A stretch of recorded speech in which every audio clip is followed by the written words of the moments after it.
अर्जुन की रहस्यमय कथा। अर्जुन के 3 पुत्र थे।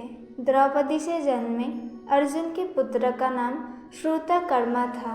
द्रौपदी के अलावा अर्जुन की सुभद्रा, उलूपी और चित्रांगदा नामक 3 और पत्नियां थीं। सुभद्रा से अभिमन्यु, उलूपी से इरावन, चित्रांगदा से बभ्रुवाहन नामक पुत्र का जन्म हुआ। चित्रांगदा का बभ्रुवाहन महाभारत के युद्ध में लड़ा था। कहते हैं कि अपने ही पुत्र द्वारा अर्जुन मारे गए। ये कैसे हुआ, इसके पीछे भी एक कथा है। महाभारत युद्ध समाप्त होने के बाद एक दिन महर्षि वेदव्यास और श्री कृष्ण के कहने पर पांडवों ने अश्वमेध यज्ञ करने का विचार किया। पांडवों ने शुभ मुहूर्त देखकर यज्ञ का शुभारंभ किया और अर्जुन को रक्षक बनाकर घोड़ा छोड़ दिया। वो घोड़ा जहाँ भी जाता अर्जुन उसके पीछे जाते। अनेक राजाओं ने पांडवों की अधीनता स्वीकार कर ली। वही कुछ ने मैत्रीपूर्ण संबंधों के आधार पर पांडवों को कर देने की बात मान ली। वो घोड़ा घूमते घूमते मणिपुर जा पहुँचा। मणिपुर नरेश बभ्रुवाहन ने जब सुना कि मेरे पिता आए हैं, तब वो गणमान्य नागरिकों के साथ बहुत सा धन साथ में लेकर बड़ी विनय के साथ उनके दर्शन के लिए नगर सीमा पर पहुंचा। मणिपुर नरेश को इस प्रकार आया देख अर्जुन ने धर्म का आश्रय लेकर उसका आदर नहीं किया।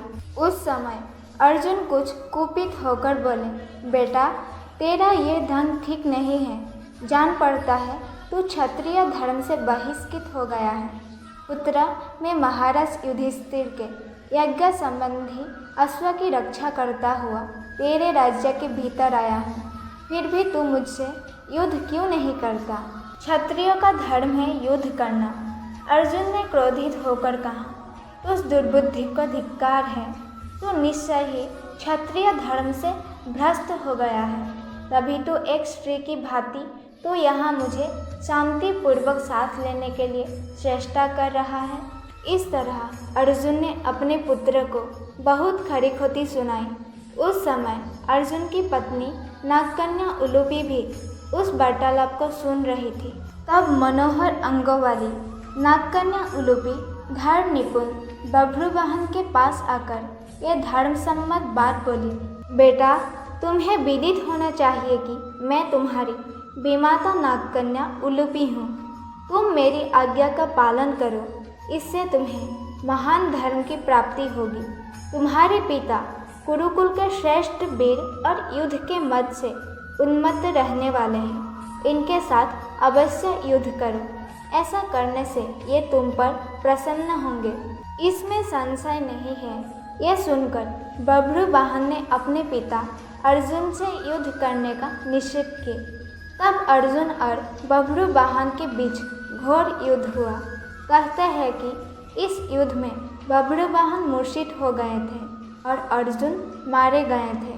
अर्जुन के मारे जाने का समाचार सुनकर युद्ध भूमि में अर्जुन की पत्नी चित्रांगदा पहुंचकर विलाप करने लगी। वो उलूपी से कहने लगी, तुम्हारी ही आज्ञा से मेरे पुत्र बभ्रुवाहन ने अपने पिता से युद्ध किया। चित्रांगदा ने रोते हुए उलूपी से कहा कि तुम धर्म की जानकार हो बहन, मैं तुमसे अर्जुन के प्राणों की भीख मांगती हूँ। चित्रांगदा ने उलूपी को कठोर और विनम्र दोनों ही तरह के वचन कहे। अंत में उसने कहा, तुम ही ने मेरे बेटों को लड़ाकर उनकी जान ली है। मेरा बेटा भले ही मारा जाए, लेकिन तुम अर्जुन को जीवित करो, अन्यथा मैं भी अपने प्राण त्याग दूंगी। तभी मूर्छित बभ्रुवाहन को होश आ गया और उसने देखा कि उसकी माँ अर्जुन के पास बैठकर विलाप कर रही है और विमाता उलूपी भी पास ही खड़ी है। बभ्रुवाहन अपने पिता अर्जुन के समक्ष बैठकर विलाप करने लगा और प्रण लिया कि अब मैं भी इस रणभूमि पर अमरण अनशन कर अपनी देह त्याग दूंगा। पुत्र और माँ के विलाप को देख सुनकर उलूपी का हृदय भी पसीज गया और उसने संजीवन मणिका का स्मरण किया। नागों के जीवन की आधारभूत मणि उसके स्मरण करते ही वहां आ गई। तब उन्होंने बभ्रू वाहन से कहा, बेटा उठो, शक मत करो। अर्जुन तुम्हारे द्वारा परास्त नहीं हुए हैं। ये मनुष्य मात्र के लिए अजय हैं। लो, ये दिव्य मणि अपने स्पर्श से सदा मरे हुए सर्पों को जीवित किया करती है। इसे अपने पिता की छाती पर रख दो। इसके स्पर्श होते ही वो जीवित हो जाएंगे। बभ्रू वाहन ने ऐसा ही किया। अर्जुन देर तक सोने के बाद जागे हुए मनुष्य की भांति जीवित हो उठे। फिर बभ्रू वाहन ने अश्वमेध का घोड़ा अर्जुन को लौटा दिया और अपनी माताओं चित्रांगदा और उलूपी के साथ युधिष्ठिर के अश्वमेध यज्ञ में शामिल हुए। दोस्तों, आप लोगों को ये कथा जानकर कैसा लगा हमें कमेंट करके एक बार ज़रूर बताएं और साथ ही में मेरी वीडियो को लाइक करें, चैनल को सब्सक्राइब करना ना भूलें। धन्यवाद।